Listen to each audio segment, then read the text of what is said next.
Hey, welcome back. Adam Gower here again. Thanks so much for joining me in this episode about equity. And no, I am not going to be talking to you about a labor union in Hollywood, right? In real estate, equity is a very important concept. It is the antithesis of debt.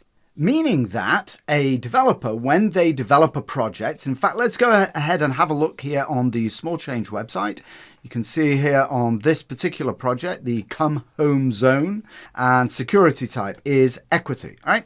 So the way that a real estate project is put together on the finance side is that the sponsor, the developer, is going to go out and finance it with two core types of capital. One is going to be debt they're going to get from the bank, typically, although they can get it from investors.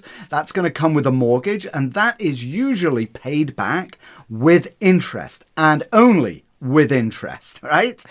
Then there is equity, and that is what most sponsors are asking you to provide.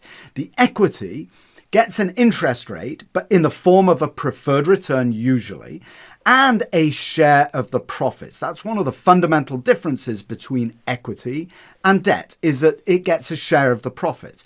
It also is inferior to the superior position of the debt, right? It comes in second place or behind the debt. And what that means in real terms is if something goes wrong with the project, then the first position lien holder, the bank, whoever provided the debt, they get first dibs at whatever money is left in the project. All right, so you're in second position with equity. Of course, there are all kinds of nuances. You've got to get into the offering documents to figure out exactly what kind of rights and remedies you may have in equity. But that's it in a nutshell. Don't forget, go to leadersofthecrowd.com/small change. There's my dog barking in the background, to get some training on some of the websites out there where you can invest in real estate online. Thanks so much. I'll see you in the next vid.